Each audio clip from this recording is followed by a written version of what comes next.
Debate concentrado nos prejuízos, na devastação causada pelo furacão Milton, lá na Flórida, nos Estados Unidos. Danos menores do que se esperava, porém, muita preocupação. Chuva, ventania que continuam acontecendo em algumas regiões. Então, o perigo, gente, ainda não passou e é por isso que a gente segue falando sobre isso. Agora a gente vai voltar lá para a Flórida. Vamos falar com o Varlen Durães, que mora em Ocui, próximo a Orlando, e vai nos contar como está a situação nesse momento. Eu vou pedir desculpas se eu pronunciei o seu nome errado, Varlen, Warlen, já peço para você me corrigir. Bem-vindo e obrigada pela participação. Boa tarde, Lívia, tudo bem? Tarde. É o Warlen. Warlen. Obrigado. Viu, meninas? O Warlen. Quando forem chamá-lo, o Warlen. A gente não consegue conversar antes com vocês, aí vai ao vivo mesmo, vai errado mesmo e corrige ao vivo. Pelo que você passou e como está a situação nesse momento, Warlen? Foram dias bem desafiadores. Foram dias bem desafiadores. A gente teve que, na terça-feira, pegar um voo, né, sair de Orlando, porque eu com a família, a gente tomou essa decisão. A gente veio para Charlotte, na Carolina do Norte, onde a gente não sentiria tanto ali a parte do furacão em si. E nesse momento, como é que está a situação, Warlen? Chove?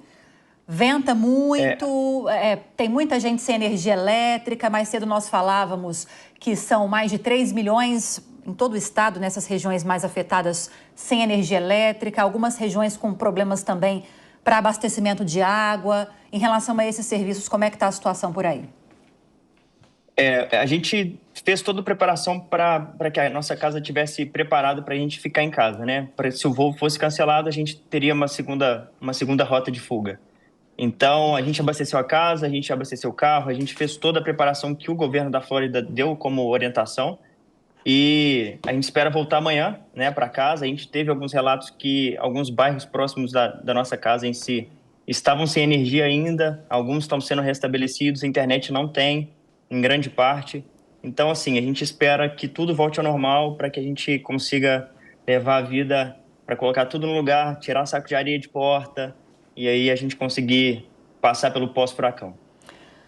Warlen, quem vive com você aí, em que você trabalha, como sua rotina está sendo afetada em relação ao seu dia a dia de trabalho? Você já passou por algo assim antes, nessa intensidade? Compartilha com a gente. Claro. Esse não é o primeiro furacão que a gente enfrenta, né? O Helene passou há poucos dias aqui perto. A gente sentiu muita chuva, muito vento, mas nada comparado ao Milton. Em 2022, o ano que a gente chegou, a gente pegou um furacão bem intenso na região de Miami. Mas, assim, o Milton foi algo que passou bem em cima, né, de Orlando. Então, foi bem desesperador, né? Posso dizer assim, essa é a palavra. Então, a gente realmente não optou por ficar em casa. A gente tomou essa decisão, vamos sair, que vai ser a melhor coisa. A gente tem uma agência de viagens, né, aqui em Orlando. Então, a gente teve muitos clientes que foram atingidos com voos cancelados. A gente sabe que até agora são mais de 1.500 voos cancelados, né, atingindo Miami, Orlando, Fort Myers, Fort Lauderdale, Miami em si e o aeroporto de Orlando.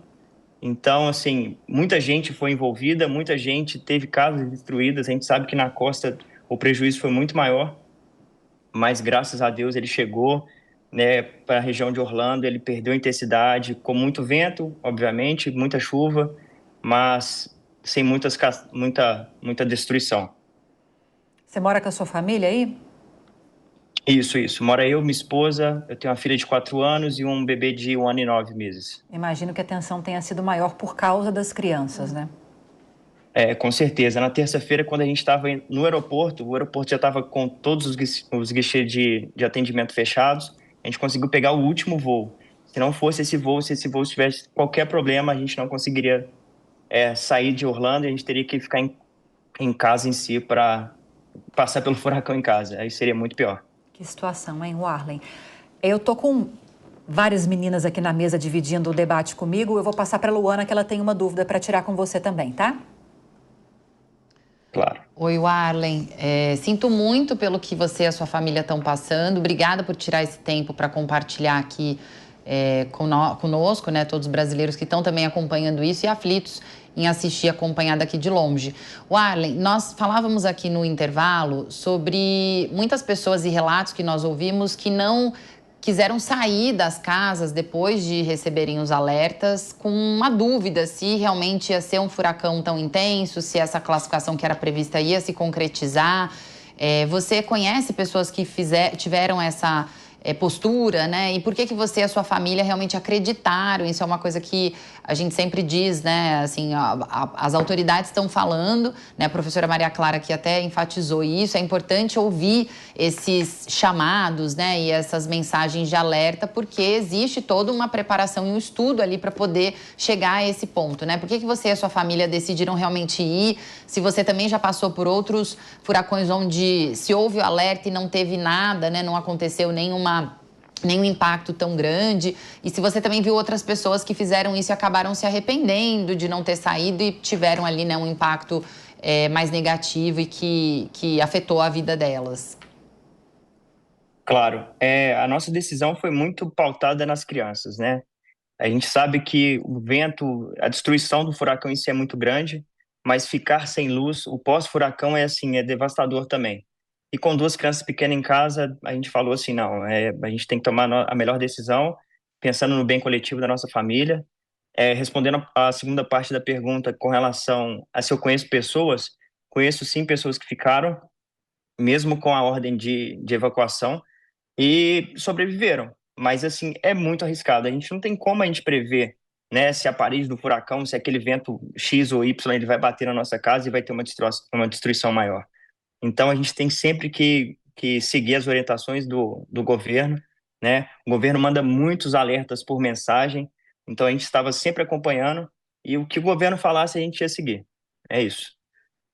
Sila? Boa tarde, Warlen. Muito bom saber que vocês estão em lugar seguro, né? Ainda que com medo, enfim, mas vai passar se Deus quiser. A minha pergunta é a seguinte: você disse há pouco, né, que há as diretrizes de alerta, e eu sei que isso realmente existe, né, pelo governo. A gente sabe também que o furacão caiu aí na sua categoria.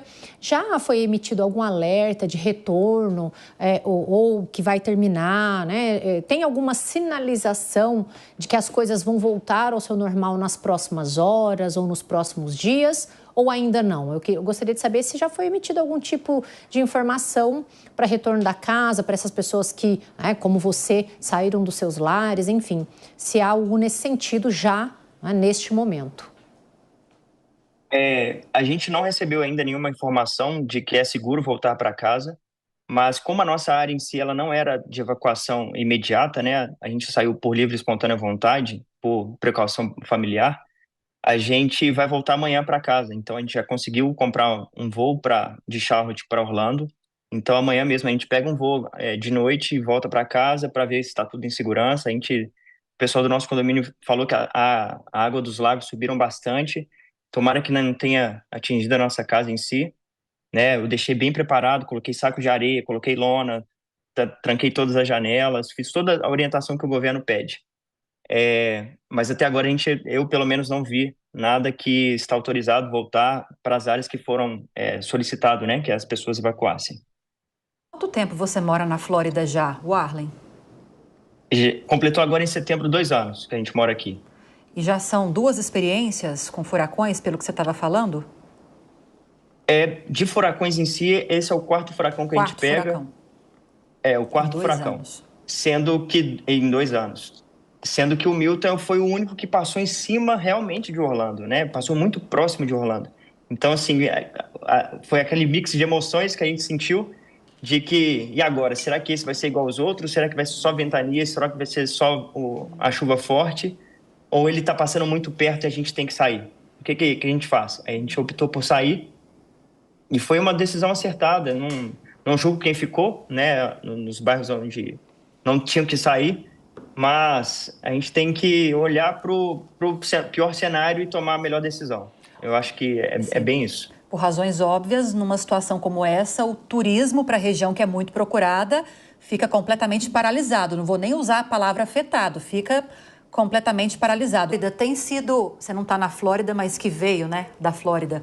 Tem sido um ponto de preocupação de vocês que estão aí, um ponto de preocupação levantado pela imprensa, a divulgação de fake news num momento tão frágil para vocês? Com certeza. Hoje em dia, com a internet, a disseminação de notícia falsa é assustadora, né? Então, a gente sempre busca os canais oficiais. Então, tanto o governo da Flórida sempre divulgando notícias, o governo federal também é a mesma coisa, os municipais, né, os dentro dos counties, que são como se fossem os bairros aqui, também divulgando muita notícia. Então, é sempre buscar os caminhos oficiais para ter realmente a informação correta. O importante é a gente destacar também que o Biden não falou nada sobre o retorno à casa, né? Ele provavelmente vai deixar pro DeSantis falar, que é o governador da Flórida, se já está apto ou não, ou então ele vai deixar para as pessoas, né, que tenham ali a capacidade de falar se realmente qual condado está apto já a voltar para casa ou não. Deixa eu passar agora, o Arlen continua com a gente, acompanhando a discussão e também, a qualquer momento, a gente pode questionar alguma coisa para você aí, porque a gente levanta as questões aqui, o Arlen, mas nada melhor do que conversar com alguém que está vivendo a situação nesse momento. Deixa só eu ouvir a Maria Clara Sasaki de novo, nossa especialista em meteorologia, para retomar um pouco dessa questão do clima lá. Então, há uma expectativa, embora ainda haja preocupação com a situação, com a passagem desse furacão, há uma expectativa de que não haverá piora em relação a essas condições, mas o alerta continua ligado em algumas regiões nas próximas horas, né, Maria Clara? Exatamente, Lívia, até porque o furacão ele está no oceano, mas ainda está em categoria 1. Então, o furacão de categoria 1 está com ventos de aproximadamente 150 km por hora. É um fenômeno, um sistema ainda muito intenso mesmo, que no oceano ainda causa bastante preocupação. Temos aí fortes rajadas de vento atingindo a costa, ainda a costa leste da Flórida, região também dos Estados Unidos, com uma possibilidade ainda de chuva relacionada às áreas de instabilidade que estão na borda deste sistema, né? Mais distante do núcleo, então podendo ainda causar transtornos ainda a chuva no decorrer das próximas horas, ao longo de toda essa quinta-feira e até o comecinho da sexta também. A gente observou na quarta-feira, acho que na quarta, né? Hoje nós estamos na quinta-feira, o furacão chegou nessa madrugada, na noite de quarta-feira, tocou o solo lá dos Estados Unidos. Houve muitos tornados, né? Exatamente. Quase 20, 19 tornados, pouco antes de efetivamente o furacão chegar em solo americano. Tem relação a esses tornados com o furacão efetivamente? Tem, exatamente, Lívia. Tem sim a relação, porque a área de atuação desse furacão ela era uma área bem extrema, né? Bem extensa. Vários quilômetros, né, de diâmetro do núcleo, né, do olho do furacão até a borda. E nessas áreas da borda formam as nuvens de tempestade, que são as nuvens do tipo cumulonimbus. E essas nuvens favorecem a ocorrência dos tornados, né? Os tornados são ventos giratórios também, né, que saem da base de uma nuvem e tocam o solo. Se ele não toca o solo, ele é chamado de nuvem do tipo funil. Às vezes a gente até observa no horizonte, acontece muito aqui no Brasil também, essas nuvens do tipo funil, que são ventos giratórios que saem de uma nuvem do tipo cumulonimbus. E aí, quando toca no solo, vira tornado. Também são ventos intensos, são rajadas de vento bastante significativas, passando de 80 km por hora, podem provocar, sim, transtornos e estão associadas justamente ao posicionamento, né, do furacão ali se aproximando ou agora se afastando do continente. Então, ainda pode acontecer. Ainda pode acontecer. Mais episódios. E ainda temos muitas nuvens carregadas. Quando a gente pega a imagem de satélite agora, né, as imagens de satélite mais atuais, temos muitas nuvens bem desenvolvidas. Essa é de mais cedo, né? Mas temos muitas nuvens desenvolvidas ainda, então podemos ter novos tornados. Maria Clara, não sei se dá para precisar isso, mas, por exemplo, daqui quanto tempo, em relação a esse furacão, pelo menos, a gente pode dizer que os Estados Unidos, que a Flórida estarão livres desse problema, seja ele efetivamente, seja as consequências, para além das questões econômicas, porque a reconstrução vai ser um processo mais lento, mas os efeitos climáticos vão ser sentidos por quanto tempo ainda? Com relação ainda ao Milton, né, ele deve se projetar aí ao longo dos próximos dias, pelo menos mais uns 3, 4 dias pelo oceano. Até o final da semana. Até o final da semana, domingo, ainda devemos sentir os resquícios, né, da passagem deste furacão, ainda com possibilidade de chuva, com possibilidade de vento e todo esse rescaldo que ainda fica, né, das instabilidades provocadas aí por este sistema.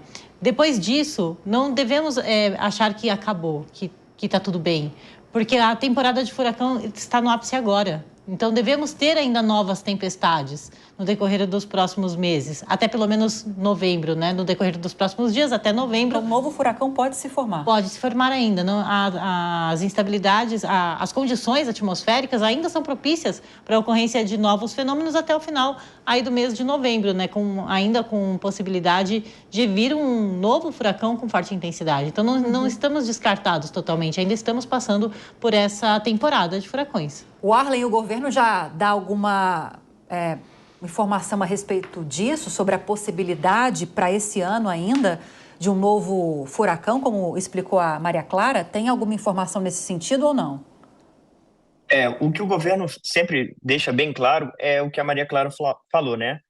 O período que tem a temporada de furacões. Então, ele já deixou muito claro que até o final de novembro para a gente ficar preparado, que pode ser que a qualquer momento a gente tenha aqui um novo furacão se formando, e nem sempre ele se forma tão distante, né? Às vezes ele se forma muito próximo da costa e já vem entrando e por onde ele passa causa muita destruição. E Maria Clara, do mesmo jeito que o Milton gerou uma expectativa negativa pela possibilidade de destruição, pela rapidez com que ele mudou da primeira categoria para a quinta no oceano, mas não nos surpreendeu negativamente quando tocou o solo, o contrário também pode acontecer? Também pode. Ele se formar de forma mais tímida no oceano, não avançar de categoria muito rapidamente, mas quando toca no solo é mais devastador? Não, aí não. Isso não acontece? Isso não acontece, porque o que acontece? O furacão, ele precisa ter alimento, ele precisa de energia, e a energia está na água do oceano, na água quente.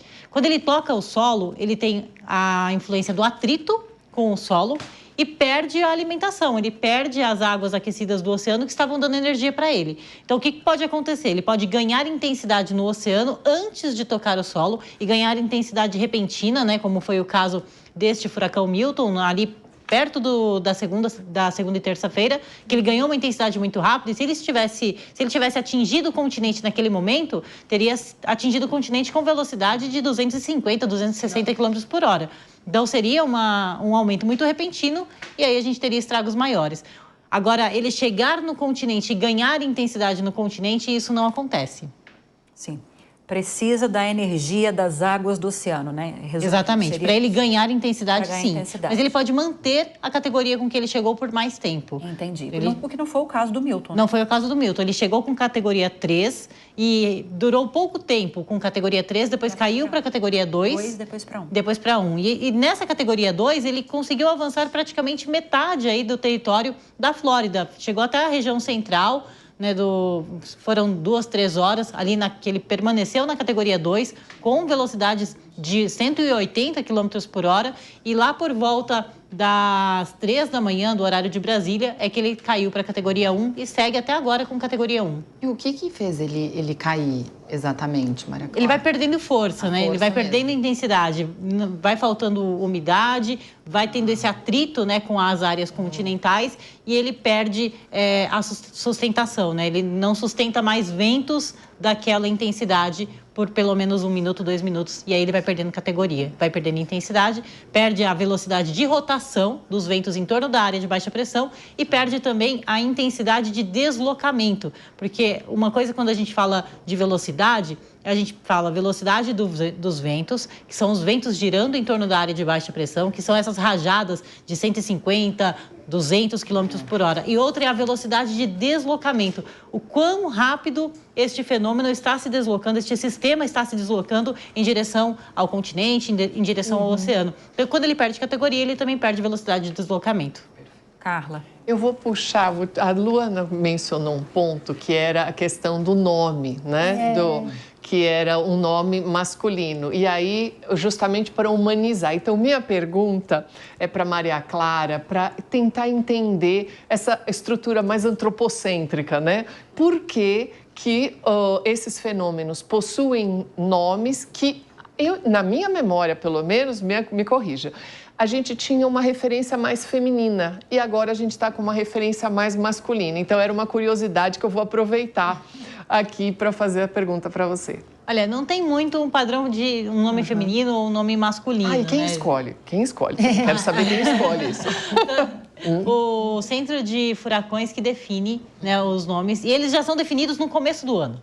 Então, já tem um próximo furacão, ele já tem nome. O próximo entendi. que se formar, ele já tem agora... Qual é o nome, você sabe? Nádia. Vou olhar aqui. Agora vai ser o próximo, vai ser uma mulher. Eles alternam. E vai alternando. Entendi, já tem a lista. E é por ordem alfabética. O primeiro é com A, acho que foi... não lembro agora, Alberto, eu acho que foi o primeiro desse ano, que foi uma tempestade tropical, não chegou a ser a categoria de furacão.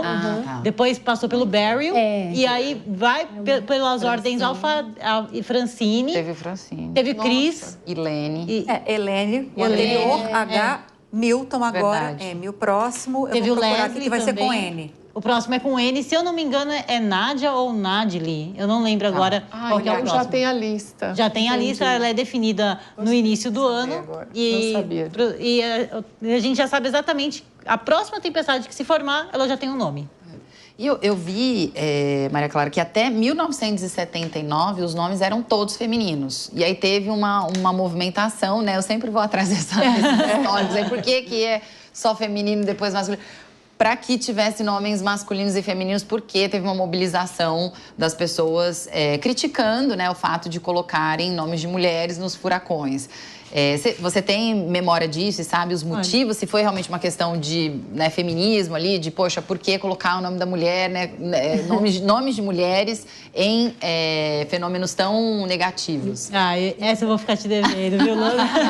É uma análise para além da meteorologia. Porque aqui a gente vai... Realmente é curioso, assim, ela é uma questão realmente curiosa. Existe, sim, um estudo, um porquê, mas eu não me aprofundei nesse. Olha, eu vou ficar te devendo. Sem problema. Estou com a lista aqui, meninas. Primeiro do ano, Alberto. O Beryl foi o outro. Tem muitos, eu vou pular um pouco aqui para a gente não ficar falando. Tivemos o furacão Helene, né? Cadê o Helene que não está aqui na lista? Será que eles colocaram uma Helene depois? Porque aqui está Leslie, Milton, que é o que a gente está enfrentando agora. Vou ver se eu acho uma outra lista. Vou pegar, eu tenho Dá uma olhada. Eu tenho com certeza ela aqui. A sua é mais confiável do que a que eu estou olhando aqui. Mas, enfim, o próximo, segundo essa lista, seria Nadine. Que é o Nadine, isso. Nadine. Pelo menos isso está certo. Esse está certo, é isso. E que pode acontecer, como você estava explicando, ainda nesse ano, até novembro, há essa possibilidade. Logo, só para termo assim, de curiosidade, o Leslie e o Milton, eles estão simultâneos agora, neste momento. Então, os dois ocorrendo ao mesmo tempo. São tempestades distintas, se formaram muito próximas. E estão acontecendo. Então, pode acontecer o Nadine, né? Nadine, ele pode acontecer ainda esse mês. Aí, segundo essa lista, o seguinte seria o Oscar, Pati, Rafael, Sara, tá intercalando, vocês estão vendo? Por essa questão, talvez, já achei melhor. Assim. Tony, Valerie, William. Em 2024 são essas as possibilidades de... E aí, se chegar o ponto de formar o William, eles voltam para a lista nova, um novo nome com A.